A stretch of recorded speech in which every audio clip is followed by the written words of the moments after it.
Chapter 7. A Repellent Sight. The cruiser Vanator careened through the tempest. That she had not been dashed to the ground, or twisted by the force of the elements into tangled wreckage, was due entirely to the caprice of nature. For all the duration of the storm she rode, a helpless derelict, upon those storm-tossed waves of wind.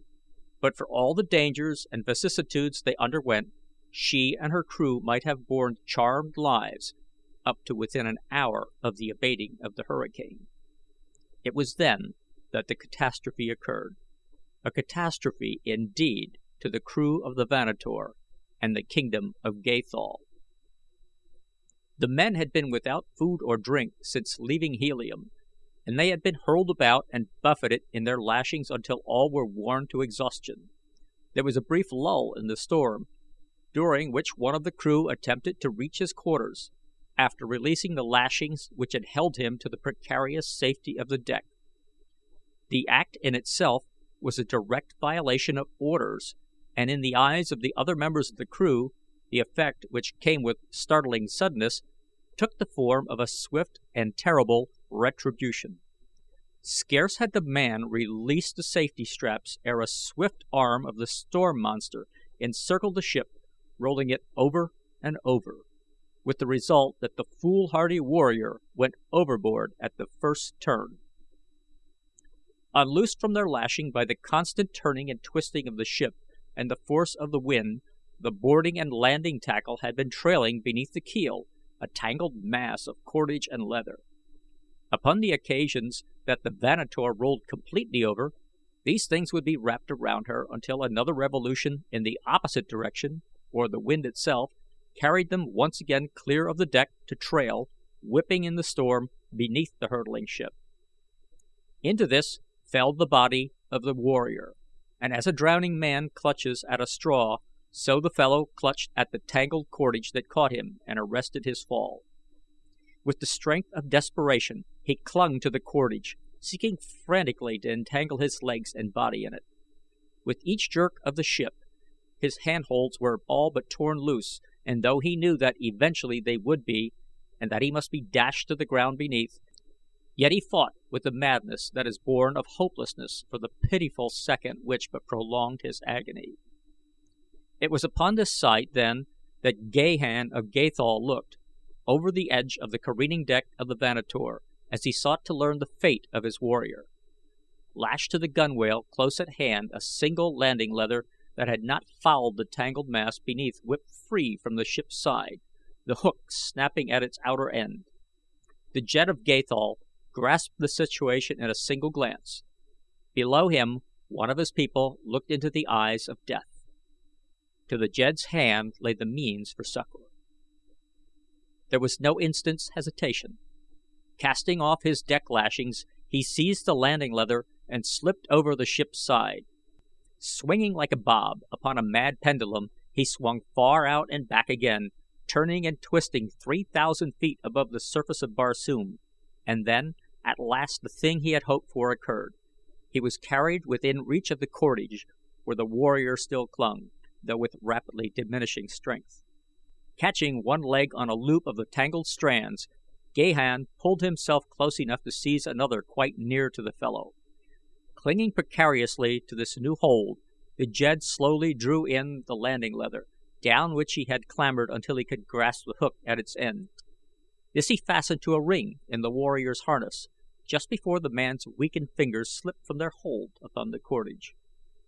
Temporarily, at least, he had saved the life of his subject, and now he turned his attention toward ensuring his own safety.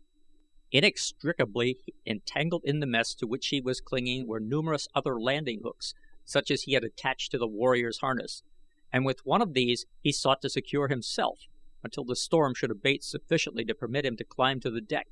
But even as he reached for one that swung near him, the ship was caught in a renewed burst of the storm's fury. The thrashing cordage whipped and snapped to the lunging of the great craft, and one of the heavy metal hooks, lashing through the air, struck the Jed of Gathol fair between the eyes. Momentarily stunned, Gahan's fingers slipped from their hold upon the cordage, and the man shot downward through the thin air of dying Mars toward the ground, 3,000 feet beneath, while upon the deck of the rolling Vanator his faithful warriors clung to their lashings, all unconscious of the fate of their beloved leader. Nor was it until more than an hour later, after the storm had materially subsided, that they realized he was lost, or knew the self-sacrificing heroism of the act that had sealed his doom.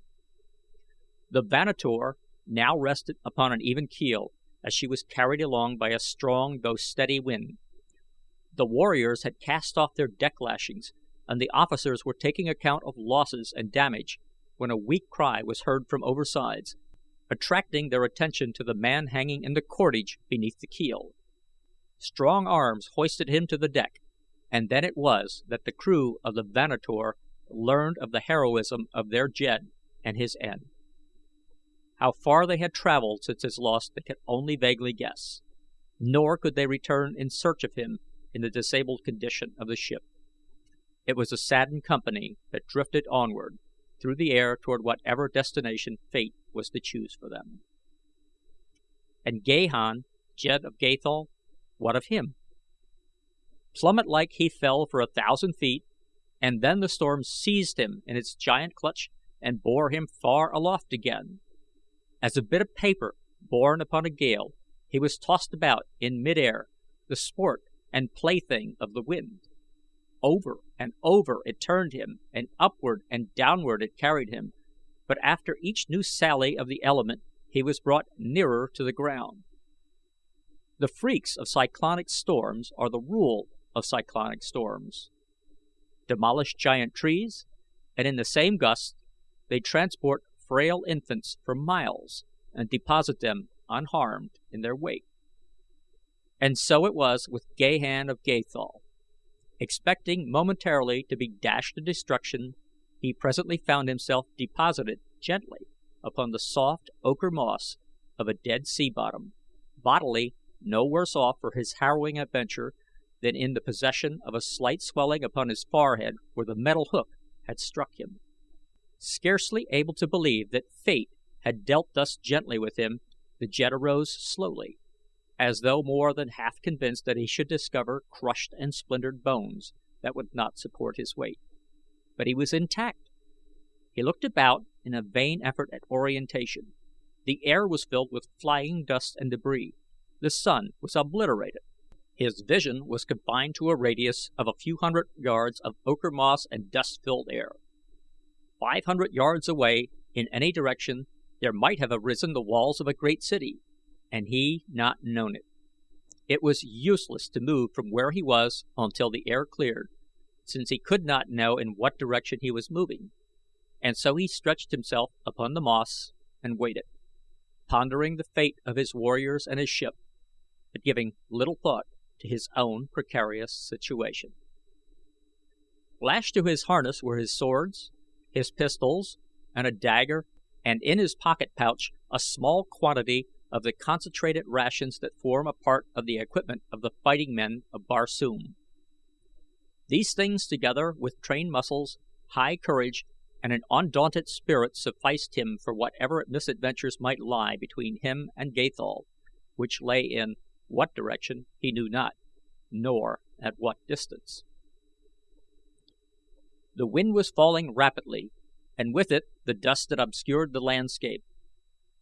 That the storm was over he was convinced, but he chafed at the inactivity the low visibility put upon him, nor did conditions better materially before night fell, so that he was forced to await the new day at the very spot at which the tempest had deposited him.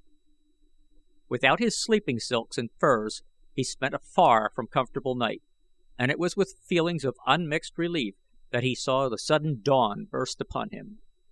The air was now clear, and in the light of the new day he saw an undulating plain stretching in all directions about him, while to the northwest there were barely discernible the outlines of low hills. Toward the southeast of Gathol was such a country, and as Gahan surmised the direction and the velocity of the storm to have carried him somewhere in the vicinity of the country he thought he recognized, he assumed that Gathol lay behind the hills he now saw, whereas in reality it lay far to the northeast. It was 2 days before Gahan had crossed the plain and reached the summit of the hills from which he hoped to see his own country, only to meet at last with disappointment. Before him stretched another plain, of even greater proportions than that he had but just crossed, and beyond this other hills. In one material respect this plain differed from that behind him in that it was dotted with occasional isolated hills. Convinced, however, that Gathol lay somewhere in the direction of his search, he descended into the valley and bent his steps toward the northwest. For weeks Gahan of Gathol crossed valleys and hills in search of some familiar landmark that might point his way toward his native land, but the summit of each succeeding ridge revealed but another unfamiliar view. He saw few animals and no men, until he finally came to the belief that he had fallen upon that fabled area of ancient Barsoom which lay under the curse of her olden gods, the once rich and fertile country whose people in their pride and arrogance had denied the deities, and whose punishment had been extermination. And then, one day, he scaled low hills and looked into an inhabited valley, a valley of trees, and cultivated fields, and plots of ground enclosed by stone walls surrounding strange towers. He saw people working in the fields, but he did not rush down to greet them. First, he must know more of them, and whether they might be assumed to be friends or enemies. Hidden by concealing shrubbery, he crawled to a vantage point upon a hill that projected further into the valley, and here he lay, upon his belly, watching the workers closest to him. They were still quite a distance from him, and he could not be quite sure of them, but there was something verging upon the unnatural about them. Their heads seemed out of proportion to their bodies, too large. For a long time he lay watching them, and ever more forcibly it was borne in upon his consciousness that they were not as he, and that it would be rash to trust himself among them. Presently he saw a couple appear from the nearest enclosure and slowly approach those who were working nearest to the hill where he lay in hiding. Immediately he was aware that one of these differed from all the others. Even at the greater distance he noted that the head was smaller, and as they approached he was confident that the harness of one of them was not as the harness of its companion or of that of any of those who tilled the fields. The two stopped often, apparently in argument, as though one would proceed in the direction that they were going while the other demurred. But each time the smaller won reluctant consent from the other, and so they came closer and closer to the last line of workers toiling between the enclosure from which they had come and the hill where Gahan of Gathol lay watching, and then suddenly the smaller figure struck its companion full in the face. Gahan, horrified, saw the latter's head topple from its body, saw the body stagger and fall to the ground. The man half rose from his concealment the better to view the happening in the valley below. The creature that had felled its companion was dashing madly in the direction of the hill upon which he was hidden. It dodged one of the workers that sought to seize it. Gahan hoped that it would gain its liberty. Why, he did not know, other than at closer range it had every appearance of being a creature of his own race. Then he saw it stumble and go down, and instantly its pursuers were upon it. Then it was that Gahan's eyes chanced to return to the figure of the creature the fugitive had felled. What horror was this that he was witnessing? Or were his eyes playing some ghastly joke upon him? No, impossible though it was true. The head was moving slowly to the fallen body. It placed itself upon the shoulders, the body rose, and the creature, seemingly as good as new, ran quickly to where its fellows were dragging the hapless captive to its feet. The watcher saw the creature take its prisoner by the arm and lead it back to the enclosure, and even across the distance that separated them from him he could note dejection and utter hopelessness in the bearing of the prisoner, and too he was half convinced that it was a woman, perhaps a red Martian of his own race. Could he be sure that this was true? He must make some effort to rescue her, even though the customs of his strange world required it only in case she was of his own country. But he was not sure. She might not be a red Martian at all, or, if she were, it was as possible that she sprang from an enemy people as not. His first duty was to return to his own people with as little personal risk as possible, and though the thought of adventure stirred his blood, he put the temptation aside with a sigh, and turned away from the peaceful and beautiful valley that he longed to enter, for it was his intention to skirt its eastern edge and continue his search for Gathol beyond. As Gahan of Gathol turned his steps along the southern slopes of the hills that bound Bantoom upon the south and east, his attention was attracted toward a small cluster of trees a short distance to his right. The low sun was casting long shadows. It would soon be night. The trees were off the path that he had chosen, and he had little mind to be diverted from his way. But as he looked again, he hesitated. There was something there besides boles of trees and underbrush. There were suggestions of familiar lines of the handicraft of man.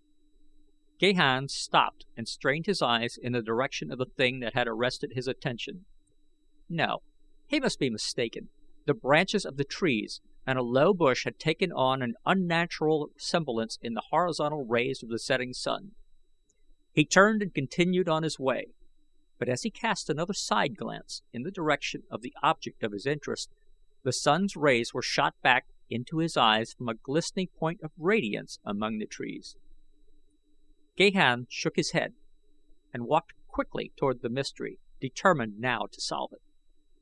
The shining object still lured him on, and when he had come closer to it, his eyes went wide in surprise, for the thing they saw was naught else than the jewel-encrusted emblem upon the prow of a small flier. Gahan, his hand upon his short sword, moved silently forward, but as he neared the craft he saw that he had naught to fear, for it was deserted. Then he turned his attention toward the emblem. As its significance was flashed to his understanding, his face paled and his heart went cold. It was the insignia of the house of the warlord of Barsoom. Instantly he saw the dejected figure of the captive being led back to her prison in the valley just beyond the hills. Tara of Helium. And he had been so near to deserting her to her fate. The cold sweat stood in beads upon his brow. A hasty examination of the deserted craft unfolded to the young Jed the whole tragic story. The same tempest that had proved his undoing had borne Tara of Helium to this distant country. Here, doubtless, she had landed in hope of obtaining food and water, since without a propeller she could not hope to reach her native city or any other friendly port, other than by the merest caprice of fate. The flier seemed intact, except for the missing propeller, and the fact that it had been carefully moored in the shelter of the clump of the trees indicated that the girl had expected to return to it, while the dust and leaves upon its deck spoke of the long days and even weeks since she had landed. Mute yet eloquent proofs, these things, that Tara of Helium was a prisoner, and that she was the very prisoner whose bold dash for liberty he had so recently witnessed, he now had not the slightest doubt. The question now revolved solely about her rescue. He knew to which tower she had been taken, that much and no more. Of the number, the kind, or the disposition of her captors he knew nothing, nor did he care. For Tara of Helium he would face a hostile world alone. Rapidly he considered several plans for succoring her, but the one that appealed most strongly to him was that which offered the greatest chance of escape for the girl should he be successful in reaching her. His decision reached, he turned his attention quickly toward the flier. Casting off its lashings, he dragged it out from beneath the trees, and, mounting to the deck, tested out the various controls. The motor started at a touch and purred sweetly. The buoyancy tanks were well stocked, and the ship answered perfectly to the controls which regulated her altitude. There was nothing needed but a propeller to make her fit for the long voyage to Helium. Gahan shrugged impatiently. There must not be a propeller within 1,000 haads. But what mattered it? The craft, even without a propeller, would still answer the purpose his plan required of it, provided the captors of Tara of Helium were a people without ships, and he had seen nothing to suggest that they had ships. The architecture of their towers and enclosures assured him that they had not. The sudden Barsoomian night had fallen. Cluros rode majestically the high heavens. The rumbling roar of a banth reverberated among the hills. Gahan of Gathol let the ship rise a few feet from the ground, then seizing a bow rope he dropped over the side. To tow the little craft was now a thing of ease, and as Gahan moved rapidly toward the brow of the hill above Bantoom, the flier floated behind him as lightly as a swan upon a quiet lake. Now down the hill toward the tower dimly visible in the moonlight, the Gatholian turned his steps. Closer behind him sounded the roar of the hunting banth. He wondered if the beast sought him, or was following some other spoor. He could not be delayed now by any hungry beast of prey, for what might that very instant be befalling Tara of Helium he could not guess, and so he hastened his steps. But closer and closer came the horrid screams of the great carnivore, and now he heard the swift fall of padded feet upon the hillside behind him. He glanced back just in time to see the beast break into a rapid charge. His hand leaped to the hilt of his long sword, but he did not draw, for in the same instant he saw the futility of armed resistance, since behind the first banth came a herd of at least a dozen others. There was but a single alternative to a futile stand, and that he grasped in the instant that he saw the overwhelming numbers of his antagonists. Springing lightly from the ground, he swarmed up the rope toward the bow of the flier. His weight drew the craft slightly lower, and at the very instant that the man drew himself to the deck at the bow of the vessel, the leading banth sprang for the stern. Gahan leaped to his feet and rushed toward the great beast in the hope of dislodging it before it had succeeded in clambering aboard. At the same instant he saw that others of the banths were racing toward them with the quite evident intention of following their leader to the ship's deck. Should they reach it in any numbers, he would be lost. There was but a single hope. Leaping for the altitude control, Gahan pulled it wide. Simultaneously, 3 banths leaped for the deck. The craft rose swiftly. Gahan felt the impact of a body against the keel, followed by the soft thuds of the great bodies as they struck the ground beneath. His act had not been an instant too soon, and now the leader had gained the deck and stood at the stern with glaring eyes and snarling jaws. Gahan drew his sword. The beast, possibly disconcerted by the novelty of its position, did not charge. Instead, it crept slowly towards its intended prey. The craft was rising, and Gahan placed a foot upon the control and stopped the ascent. He did not wish to chance rising to some higher air current that would bear him away. Already the craft was moving slowly toward the tower, carried thither by the impetus of the banth's heavy body leaping upon it from astern. The man watched the slow approach of the monster, the slavering jowls, the malignant expression of the devilish face. The creature, finding the deck stable, appeared to be gaining confidence, and then the man leaped suddenly to one side of the deck, and the tiny flier heeled as suddenly in response. The banth slipped and clutched frantically at the deck. Gahan leaped in with his naked sword. The great beast caught itself and reared upon its hind legs to reach forth and seize this presumptuous mortal that dared question its right to the flesh it craved. And then the man sprang to the opposite side of the deck. The banth toppled sideways at the same instant that it attempted to spring. A raking talon passed close to Gahan's head at the moment that his sword lunged through the savage heart, and as the warrior wrenched his blade from the carcass, it slipped silently over the side of the ship. A glance below showed that the vessel was drifting in the direction of the tower to which Gahan had seen the prisoner led. In another moment or two it would be directly over it. The man sprang to the control and let the craft drop quickly toward the ground, where followed the banths, still hot for their prey. To land outside the enclosure spelled certain death, while inside he could see many forms huddled upon the ground, as in sleep. The ship floated now but a few feet above the wall of the enclosure. There was nothing for it but to risk all on a bold bid for fortune, or drift helplessly past without hope of returning through the Banth-infested valley, from many points of which he could now hear the roars and growls of these fierce Barsoomian lions. Slipping over the side, Gahan descended by the trailing anchor rope until his feet touched the top of the wall, where he had no difficulty in arresting the slow drifting of the ship. Then he drew up the anchor and lowered it inside the enclosure. Still there was no movement upon the part of the sleepers beneath. They lay as dead men. Dull lights shone from openings in the tower, but there was no sign of guard or waking inmate. Clinging to the rope, Gahan lowered himself within the enclosure, where he had his first close view of the creatures lying there in what he had thought sleep. With a half-smothered exclamation of horror, the man drew back from the headless bodies of the rykors.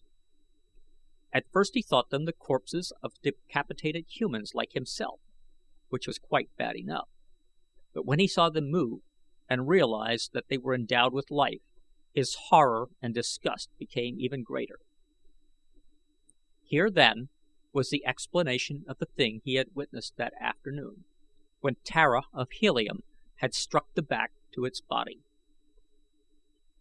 And to think that the pearl of Helium was in the power of such hideous things as these. Again the man shuddered, but he hastened to make fast the flier, clamber again to its deck, and lower it to the floor of the enclosure. Then he strode toward a door in the base of the tower, stepping lightly over the recumbent forms of the unconscious rykors, and crossing the threshold, disappeared within. This is the end of The Chessmen of Mars, Chapter 7. Which one of the crew attempted to reach his quarters, after releasing the lashings which had held him to the precarious safety of the deck. The act in itself was a direct violation of orders, and in the eyes of the other members of the crew, the effect, which came with startling suddenness, took the form of a swift and terrible retribution. Scarce had the man released the safety straps ere a swift arm of the storm monster encircled the ship, rolling it over and over, with the result that the foolhardy warrior went overboard at the first turn. Unloosed from their lashing by the constant turning and twisting of the ship and the force of the wind, the boarding and landing tackle had been trailing beneath the keel, a tangled mass of cordage and leather. Upon the occasions that the Vanator rolled completely over, these things would be wrapped around her until another revolution in the opposite direction slowly drew in the landing leather, down which he had clambered until he could grasp the hook at its end. This he fastened to a ring in the warrior's harness, just before the man's weakened fingers slipped from their hold upon the cordage. Temporarily, at least, he had saved the life of his subject, and now he turned his attention toward ensuring his own safety. Inextricably entangled in the mess to which he was clinging were numerous other landing hooks, such as he had attached to the warrior's harness, and with one of these he sought to secure himself until the storm should abate sufficiently to permit him to climb to the deck. But even as he reached for one that swung near him, the ship was caught in a renewed burst of the storm's fury. The thrashing cordage whipped and snapped to the lunging of the great craft, and one of the heavy metal hooks, lashing through the air, struck the Jed of Gathol fair between the eyes. Momentarily stunned, the tangled mass beneath whipped free from the ship's side, the hook snapping at its outer end. The Jed of Gathol grasped the situation in a single glance. Below him, one of his people looked into the eyes of death. To the Jed's hand lay the means for succor. There was no instant's hesitation. Casting off his deck lashings, he seized the landing leather and slipped over the ship's side. Swinging like a bob upon a mad pendulum, he swung far out and back again, turning and twisting 3,000 feet above the surface of Barsoom, and then, at last, the thing he had hoped for occurred. He was carried within reach of the cordage, where the warrior still clung, though with rapidly diminishing strength. Catching one leg on a loop of the tangled strands, Gahan pulled himself close enough to seize another quite near to the fellow. Clinging precariously to this new hold, the jets, or the wind itself, carried them once again clear of the deck to trail, whipping in the storm, beneath the hurtling ship. Into this fell the body of the warrior, and as a drowning man clutches at a straw, so the fellow clutched at the tangled cordage that caught him and arrested his fall. With the strength of desperation he clung to the cordage, seeking frantically to entangle his legs and body in it. With each jerk of the ship, his handholds were all but torn loose, and though he knew that eventually they would be, and that he must be dashed to the ground beneath, yet he fought with the madness that is born of hopelessness for the pitiful second which but prolonged his agony. It was upon this sight, then, that Gahan of Gathol looked, over the edge of the careening deck of the Vanator, as he sought to learn the fate of his warrior. Lashed to the gunwale close at hand a single landing leather that had not fired. Chapter 7. A Repellent Sight. The cruiser Vanator careened through the tempest. That she had not been dashed to the ground, or twisted by the force of the elements into tangled wreckage, was due entirely to the caprice of nature. For all the duration of the storm she rode, a helpless derelict, upon those storm-tossed waves of wind. But for all the dangers and vicissitudes they underwent, she and her crew might have borne charmed lives up to within an hour of the abating of the hurricane. It was then that the catastrophe occurred, a catastrophe indeed to the crew of the Vanator and the kingdom of Gathol. The men had been without food or drink since leaving Helium, and they had been hurled about and buffeted in their lashings until all were worn to exhaustion. There was a brief lull in the storm, during